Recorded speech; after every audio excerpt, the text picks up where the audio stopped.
प्यारे दोस्तों नमस्कार। आज की कहानी बड़ी ही रोचक और ज्ञानवर्धक होने वाली है। एक तोता मैना थे। वो एक दूसरे से बहुत प्रेम करते थे। एक दिन तोता ने मैना को बताया, चाहे कितने भी सगे हों, चाहे कितने भी करीबी हों, ऐसे चार लोगों की बातों में कभी नहीं आना चाहिए। प्रिय मित्रों, कहानी शुरू करें इससे पहले अगर आप हमारे चैनल पर पहली बार आए हैं तो चैनल को सब्सक्राइब करें, बेल आइकन को ऑन करें, अच्छे कमेंट किया करें ताकि हर आने वाली वीडियो का नोटिफिकेशन सबसे पहले आपको मिले और प्रिय मित्रों आप उसका फायदा उठा सकें। तो शुरू करते हैं। इसी जंगल में एक बड़ वृक्ष पर घोंसला बनाकर एक तोता और मैना पक्षी का जोड़ा रहा करता था। वह दोनों पति पत्नी बड़े ही सुख से अपना जीवन व्यतीत करते थे। प्रिय मित्रों, वह तोता की जो पत्नी थी वह अपने पति को बड़ा प्रेम करती थी।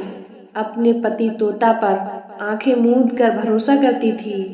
प्रिय मित्रों, इधर तोता और मैना को ऐसा प्रेम करते देखकर जंगल के अन्य पशु पक्षी बड़े दुखी रहते थे। सभी जीव जंतु दोनों तोता और मैना से जलते थे। सोचते थे किस प्रकार तोता और मैना के बीच में फूट डाला जाए, कैसे दोनों का जीवन कष्ट से भर दिया जाए। तो प्रिय मित्रों, एक दिन की बात है। तोता दाना पानी लेने के लिए अपने घोंसले से उड़ान भरता है और मैना हमेशा की तरह घोंसले में बैठकर अपने बच्चों का ध्यान रखती है। तभी उड़ता हुआ एक कौवा मैना के घोंसले में आता है और कहता है, मैना बहन, क्या तुम जानती हो कि तुम्हारा पति तोता किसी और से प्रेम करता है? वह तुम्हें नहीं चाहता है। कौवा कहता है कि मैना, मैंने तुम्हारे पति को किसी और के साथ देखा है, वह तुम्हें धोखा दे रहा है। प्रिय मित्रों, कौवा की ऐसी बात सुनकर मैना को उसकी बातों पर भरोसा हो जाता है। मैना बिना कुछ सोचे समझे कौवे की बातों पर विश्वास कर लेती है। वह नहीं जानती थी कि यह कौवा मेरे और मेरे पति तोता के बीच में फूट डालने आया है।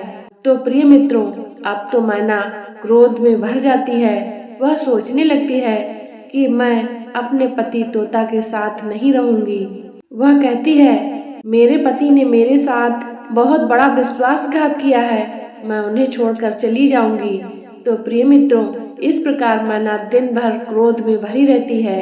इधर शाम का समय होता है, सूरज ढलता है और तोता अपने परिवार के लिए दाना पानी लेकर घोंसले में आता है। तो प्रिय मित्रों, तोता को देखकर मैना का क्रोध और बढ़ जाता है। मैना कहती है, मेरे प्राण प्रिय, यह आपने अच्छा नहीं किया।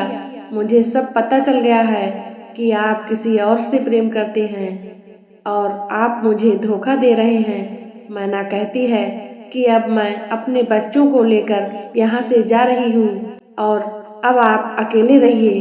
तो प्रिय मित्रों, ऐसा कहते हुए मैना अपने घोंसले से अपने बच्चों को लेकर जाने लगती है।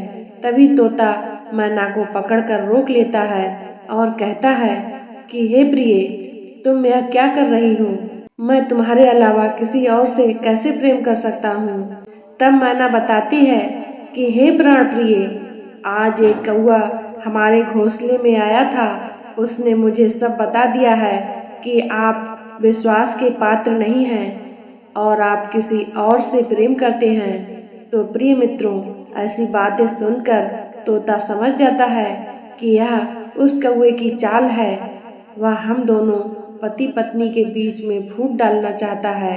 अब तोता कहता है कि हे प्राणेश्वरी, मेरी बात इस प्रकार तुम्हारी समझ में नहीं आएगी, तो मैं तुम्हें एक कहानी के माध्यम से यह समझाता हूँ कि चाहे कितने भी सगे संबंधी हों, कितने भी करीबी हों, लेकिन इन चार लोगों की बातों पर कभी विश्वास नहीं करना चाहिए। यह हमेशा धोखा देते हैं, हमेशा विश्वासघात करते हैं। तो प्रिय मित्रों, तब मैना कहती है कि हे प्राणेश्वर, आप अपनी कहानी प्रारंभ करिए। हो सकता है कि इस कहानी को सुनने के बाद मुझे आप पर कुछ विश्वास हो जाए।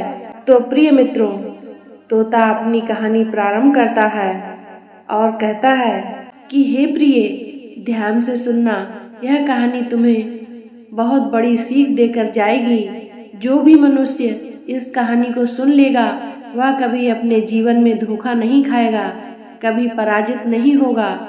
तो प्रिय मित्रों, तोता कहता है कि हे प्रिय, जब तक बात की जड़ तक ना पहुंच जाओ तब तक किसी नतीजे पर नहीं पहुंचना चाहिए। जो लोग आधी अधूरी जानकारी के साथ या दूसरों की बताई गई बातों पर एकदम से विश्वास कर लेते हैं, उनके जीवन में सिर्फ पछताना ही रह जाता है। कई बार लोग किसी की भी बातों में पड़कर अपना बहुत बड़ा नुकसान कर लेते हैं। इसीलिए जब तक अपनी आंखों से ना देख लो, पूरी जानकारी ना जुटा लो, तब तक किसी नतीजे पर मत पहुंचना। खास करके जब अपने परिवार की बात हो तब तो कभी जल्दबाजी नहीं करना चाहिए, ना शक के आधार पर निर्णय लेना चाहिए। तो प्रिय मित्रों, तोता आगे कहता है कि हे प्रिय, पुराने समय की बात है, गांव में एक भोला नाम का बहुत ही सज्जन लड़का रहता था। वह बहुत ही दयालु था, परंतु दुर्भाग्यवश वह बहुत निर्धन था। वह रुपए पैसे से तो किसी की मदद नहीं कर सकता था, परंतु अपने शरीर से हर किसी की मदद किया करता था। उसके माता पिता बचपन में ही स्वर्गवासी हो गए थे, परंतु उसके लिए घर और कुछ खेती जमीन छोड़ गए थे, जिसमें वह खेती करके अपने खाने पीने की व्यवस्था कर लेता था। भोला की शादी नहीं हुई थी और वह शादी करना भी नहीं चाहता था, परंतु एक दिन ऐसी कुछ बातें हुई कि ना चाहते हुए भी उसे शादी करनी पड़ी। तो प्रिय दोस्तों, तोता आगे मैना से कहता है कि हे प्रिय, हुआ कुछ ऐसा था कि उसके गांव में एक बूढ़ी माँ अपनी बेटी के साथ रहा करती थी। उस बुढ़िया माँ का भी उस बेटी के अलावा कोई नहीं था। अब बेटी अकेली क्या कर सकती थी? घर का काम करे या खेती करे, खेती का काम भी अकेले नहीं कर पाती थी और ऊपर से वह एक लड़की थी। उसे गांव समाज को देखकर भी चलना होता था। गांव में लड़कियों को अकेले कहीं बाहर जाना ठीक नहीं माना जाता था। कहीं बुरी मनसा वाले लोग उसके साथ कोई अनहोनी ना कर दे या फिर कोई उस पर व्यर्थ का दोष न लगा दे। इन्हीं सारी बातों को मन में सोचकर वह लड़की घर से बाहर कम निकलती थी। उधर भोला को जब पता चला तो वह अपने साथ उनकी भी खेती बाड़ी कर दिया करता था। बूढ़ी माँ की और उस लड़की की जीविका भी भोला ही चलाया करता था। कभी कभी बुढ़िया बीमार पड़ जाया करती थी तो भोला उसकी सेवा भी किया करता था, उसकी दवाई का भी प्रबंध किया करता था। तो प्रिय मित्रों, एक दिन की बात है, बूढ़ी माँ बहुत ज्यादा बीमार पड़ गई तो भोला एक वैद्य को बुला लाया, लेकिन वैद्य की दवाई से भी बूढ़ी माँ को कोई राहत नहीं मिली। अब तो बूढ़ी माँ को आभास हो गया था कि अब उसका समय निकट आ गया है, परंतु उसे एक चिंता खाई जा रही थी कि मेरे मरने के बाद मेरी बेटी का क्या होगा, इसकी शादी कौन करेगा। तब उसने सोचा कि मैं बेकार में ही परेशान हो रही हूँ, लड़का तो मेरे पास में ही है। जरूर किसी ने मेरी जैसी मंद बुद्धि को देखकर ही यह कहावत कही होगी कि बगल में छोरा और नगर में ढंढोरा। अगले दिन बूढ़ी माँ चारपाई पर पड़े पड़े भोला से बोली, देखो बेटा, तुमने मेरी बहुत सेवा की है, जिसका उपकार हम नहीं चुका सकते।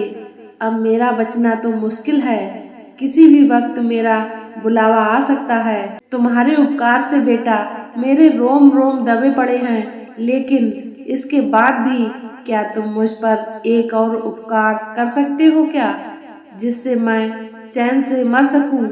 तो प्रिय मित्रों, भोला कहने लगा कि माँ, आप यह कैसी बातें कर रही हो, मेरा आपके अलावा इस संसार में और है ही कौन, मैं तो तुम्हारी हर बात मानने को तैयार हूँ।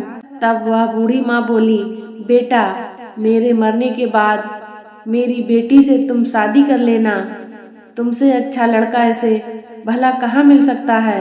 तो प्रिय मित्रों, लड़का उस बूढ़ी माँ से कुछ कह पाता इससे पहले ही उस बूढ़ी माँ के प्राण निकल गए।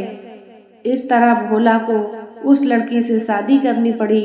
अब वह उसे अपनी पत्नी बनाकर अपने घर ले आया और उसके साथ रहने लगा। प्रिय मित्रों, तोता आगे मैना से कहता है कि हे प्रिय, शादी से पहले उस लड़की ने भोला के सामने एक शर्त रखी थी। लड़की ने कहा था कि भोला, तुम यह अच्छी तरह से जानते हो कि मैं शहर में जाकर पढ़ती हूँ। अब मैं शहर जाकर कोई काम करूँगी तो मुझे रोकोगे नहीं। साथ ही साथ तुम कभी नहीं पूछोगे कि शहर में जाकर मैं कौन सा काम करती हूँ। तो प्रिय मित्रों, लड़की की शर्त उस लड़के ने मान ली।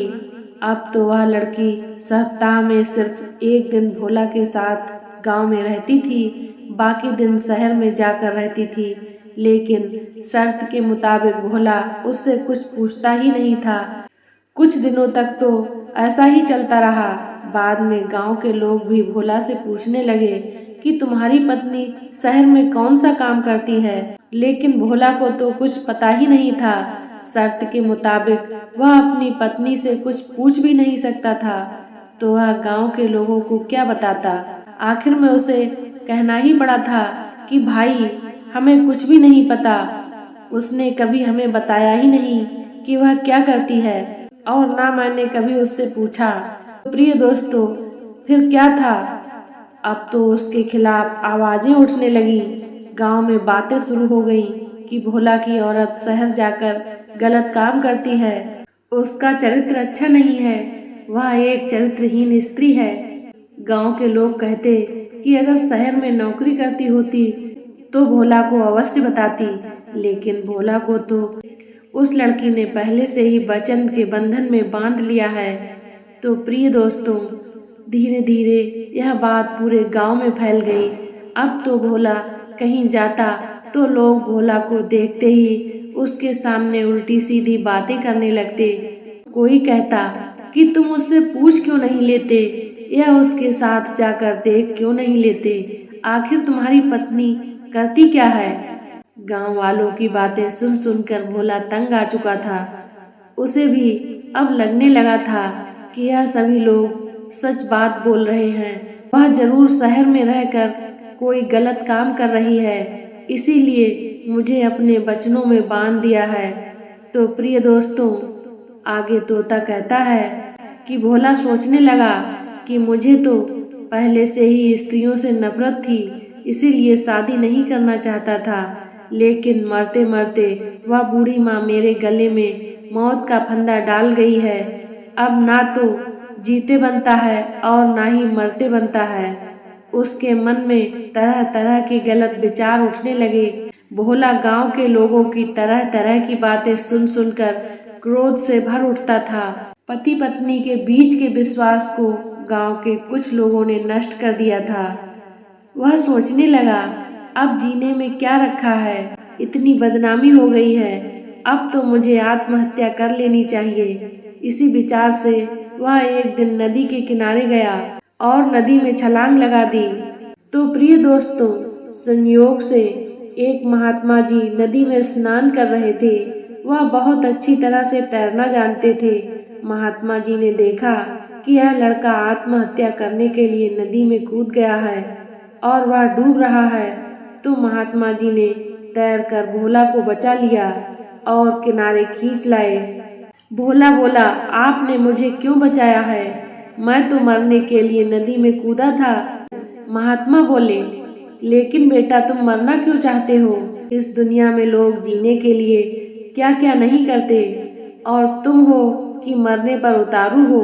भोला बोला, महात्मा जी, आप नहीं जानते कि मेरी पत्नी बदचलन हो गई है।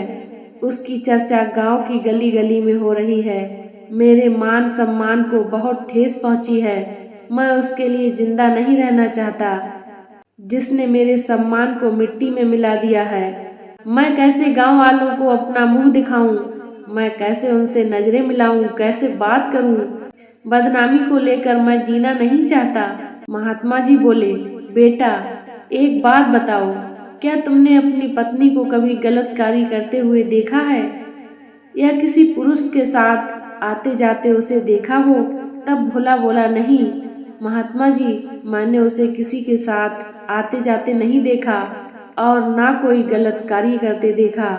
मैं तो उसे आज तक कुछ करते देखता ही नहीं हूँ। मैं तो यह भी नहीं जानता हूँ कि वह शहर में जाकर क्या करती है। यह तो मेरे गांव वाले कह रहे हैं कि वह बदचलन है और मुझे धोखा दे रही है। इसीलिए मुझे भी लगा कि मेरी स्त्री ठीक नहीं है। तो प्रिय मित्रों, महात्मा जी कहने लगे, बेटा, अगर कल को गांव वाले यह कहने लगे कि तुम्हारी आंखें फूट गई हैं, भोला बोला, यह बात मैं कैसे मान लूंगा? तो महात्मा जी बोले, ठीक यही बात तुम्हारी पत्नी के साथ भी हो सकती है। तुम्हें अगर शक है तो तुम्हें उसका पता लगाना चाहिए। तुम्हें उसके हर कार्य पर नजर रखने की आजादी है। उसके लिए तुम किसी बंधन में नहीं बंधे हुए हो। एक पति का कर्तव्य है कि अपनी पत्नी की छोटी से छोटी बात की जानकारी रखे, उसके अच्छे बुरे का ख्याल रखे। लोगों की सुनी सुनाई बातों पर विश्वास करने वाले लोग कान के कच्चे कहलाते हैं। ऐसे लोग अक्सर अच्छे दोस्त या अच्छी पत्नी को धोखा देते हैं। आप चाहे कितने भी अच्छे इंसान हो, फिर भी आप किसी न किसी की नजरों में बुरे जरूर होते हैं, क्योंकि लोग हमेशा अपने स्वार्थ के अनुसार ही आपके बारे में सोचते हैं। महात्मा जी आगे कहने लगे कि जरा सोचो, जो गांव वाले तुम्हारी स्त्री पर दोष लगा रहे हैं, क्या उन्होंने तुम्हारी पत्नी को गलत काम करते देखा है कि वह क्या करती है? वह तो बस यूं ही हवा में बातें बना रहे हैं, क्योंकि उनके घर की बात थोड़ी है कि किसी और के बारे में चाहे जैसा बोलो, कौन रोकता है? यही तो दुनिया की असलियत है। महात्मा जी ने समझाया कि बेटा, जिस बात को सोचकर तुम आत्महत्या कर रहे हो, अगर वह बात सच ना हुई तो क्या गांव वाले तुम्हें जीवित कर पाएंगे? नहीं कर पाएंगे। यही बात तुम्हारे सम्मान की हो तो उसके विषय में मैं तुम्हें समझाता हूँ।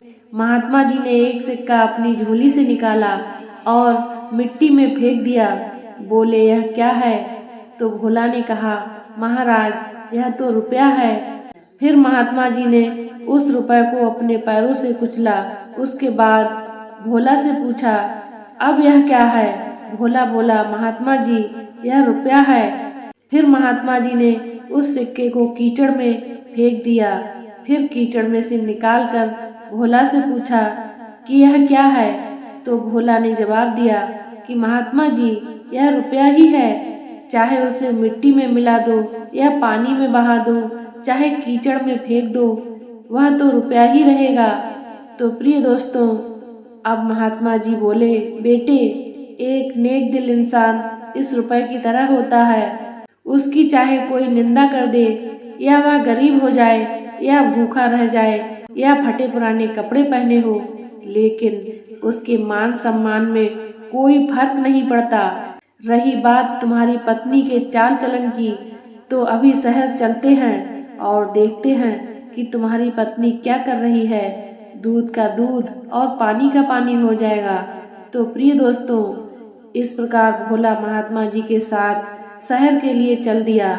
उसे पता नहीं था कि उसकी पत्नी शहर में कहाँ रहती है और क्या काम करती है। उसने केवल लोगों के मुंह से सुन रखा था कि वह गलत काम करती है। महात्मा जी उसे लेकर शहर में एक बूढ़े वैद्य के पास आए और बोले, वैद्य जी, आप तो पूरे शहर की खबर रखते हो। इस व्यक्ति की पत्नी शहर में रहती है, लेकिन इसे यह नहीं पता कि वह कहाँ रहती है और क्या करती है। तभी वैद्य जी कहते हैं, देखो भाई, मेरे पास 150 लड़कियां काम करती हैं, इसमें 10 विवाहित हैं। पहले तुम उन 10 में तलाश कर लो। अगर उसमें तुम्हें तुम्हारी पत्नी नहीं मिलती तो मैं उन 150 लड़कियों को उसकी तलाशी का काम दे दूंगा। तो प्रिय दोस्तों, भोला ने जब उन 10 विवाहित लड़कियों में अपनी पत्नी को देखा तो वह उन्हीं में से एक थी। वह अपने पति को यहाँ देखकर बड़ी हैरान थी और बोली, आप यहाँ क्या करने आए हैं? तो महात्मा जी बोले, पुत्री, हम लोग संयोगवश यहाँ आ गए हैं, नहीं तो मूर्खता के कारण यह महाशय नदी में जान देने जा रहे थे। महात्मा जी कहते हैं कि बेटी, तुम्हारे गांव वालों ने तुम्हें गलत समझ रखा है और तुमने भी अपने पति को नहीं बताया था कि तुम क्या करती हो और कहाँ रहती हो। उल्टा उससे तुमने वचन ले रखा है कि मुझसे कुछ मत पूछना। भला ऐसा कहीं होता है कि पति पत्नी की जानकारी ना रखता हो और पत्नी पति की जानकारी ना रखती हो?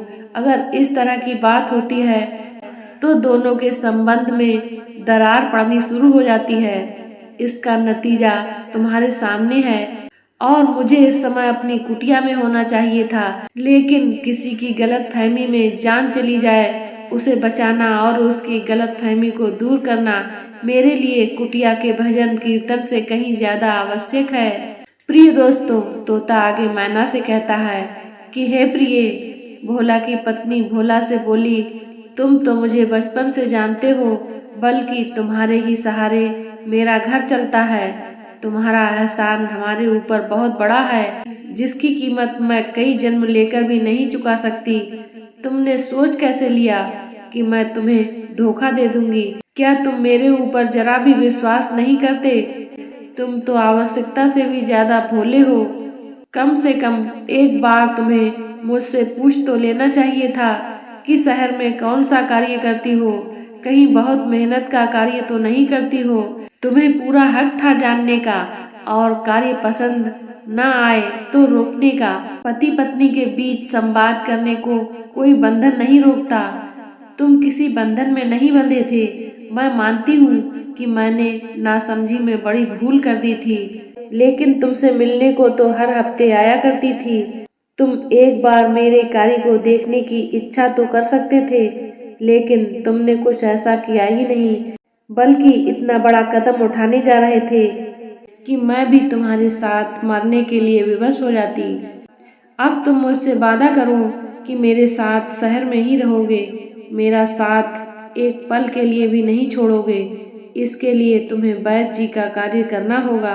मैं अब तक इन्हीं वैद्य जी के पास वैद्य जी का कार्य सीख रही थी। मैंने इनसे इनका काम सीख लिया है। तुम जब सीख करके पक्के हो जाओगे तो हम उन गांव वालों को बताने चलेंगे कि हम कौन सा धंधा करते हैं। प्रिय मित्रों, तोता आगे कहता है कि हे प्रिय, उस दिन से भोला और उसकी पत्नी शहर में रहने लगे। भोला शहर में ही रह गया और महात्मा जी उनसे विदा लेकर अपनी कुटिया में चले आए, लेकिन वह चलते चलते कह गए थे कि जल्द ही तुम दोनों को गांव लौटना होगा। अब कुछ ही दिन बाद भोला को पता चला कि गांव वालों में भयंकर बीमारी फैल गई है। तब वह अपनी पत्नी से बोला, हमें गांव वालों की मदद के लिए गांव चलना चाहिए, वरना सभी बेमौत मारे जाएंगे। अब तो दोनों गांव के लिए निकल पड़े। गांव में सैकड़ों लोग बीमार पड़े थे, लेकिन उसकी पत्नी की सूझबूझ और समय पर इलाज करने से वह सब बच गए। दोनों पति पत्नी ने समस्त बीमार लोगों को बचा लिया था। अब तो जिस रास्ते से उनकी पत्नी निकलती थी, जो निंदा करने वाले लोग थे, वह उसे देखकर उनका सिर अपने आप शर्म से नीचे झुक जाता था।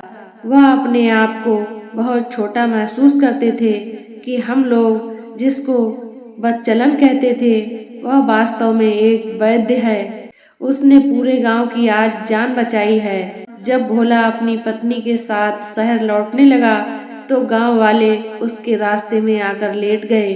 बोले, हम तुम्हें अब शहर नहीं जाने देंगे, तुम गांव में ही रहो और गांव वालों की जिंदगी बचाने का काम करो। अगर तुम हमारी बात ठुकरा कर चले गए तो हम मान लेंगे कि हमारी बहू ने हमारी गलतियों को माफ नहीं किया है। भोला की पत्नी अपने पति से बोली, हम इन्हें निराश करके इनका दिल तोड़कर शहर नहीं जा सकते।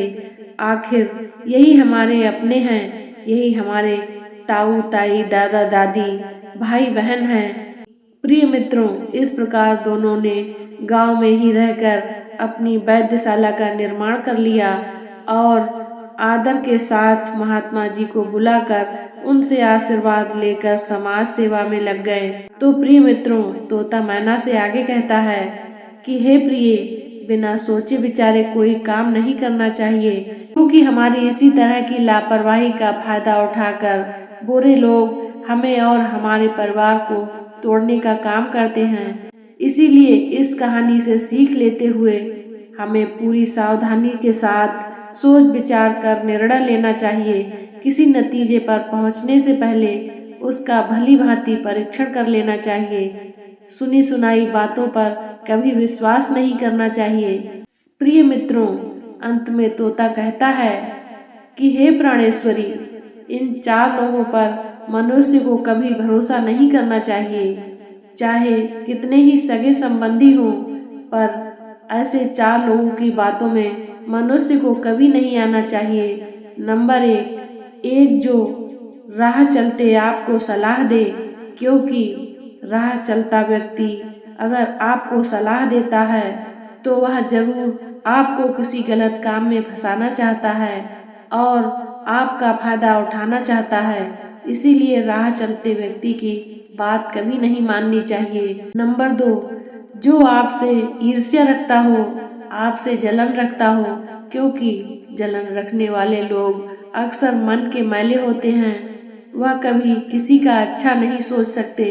दूसरों की तरक्की से वह बहुत जलते हैं। इसीलिए जलन रखने वालों की बातों पर कभी भरोसा नहीं करना चाहिए। ऐसे लोगों की बातों में कभी नहीं आना चाहिए। नंबर 3, जो अधिक झूठ बोलते हों। प्रिय मित्रों, झूठ बोलने वाले लोग अक्सर बुरा ही करते हैं। किसी गलत काम में दूसरों को फंसाने की कोशिश करते हैं और अपना फायदा करते हैं। इसीलिए झूठ बोलने वालों की बातों में कभी नहीं आना चाहिए। नंबर 4, जो नशा करता हो और नशेबाज हो। प्रिय मित्रों, कभी भी ऐसे व्यक्ति की बात नहीं माननी चाहिए जो कोई नशा करता हो, क्योंकि नशा करने वाला व्यक्ति कभी सही नहीं हो सकता। वह नशे में ना जाने क्या क्या बोलकर आपको फंसा सकता है। इसीलिए नशेबाज व्यक्ति से हमेशा दूर रहना चाहिए। तो प्रिय मित्रों, यह बातें तोता अपनी पत्नी मैना को बताता है और मैना को तोते की बात समझ में आ जाती है। मैना अपने पति से माफी मांगती है और कहती है कि हे प्राणों से प्यारे पति जी, मुझे माफ कर दीजिए। मैंने आपके बारे में बहुत बुरा सोचा। मुझे उस कौवे की बातों में नहीं आना चाहिए था। तो प्रिय दोस्तों, हमारी आज की यह कहानी यहाँ समाप्त होती है। यह कहानी आपको बहुत पसंद आई होगी और आप इससे ढेर सारी प्रेरणाएं लेंगे। तो मित्रों, आज की वीडियो को यहीं पर समाप्त करते हैं। तब तक के लिए नमस्कार। वीडियो को पूरा देखने के लिए बहुत बहुत धन्यवाद।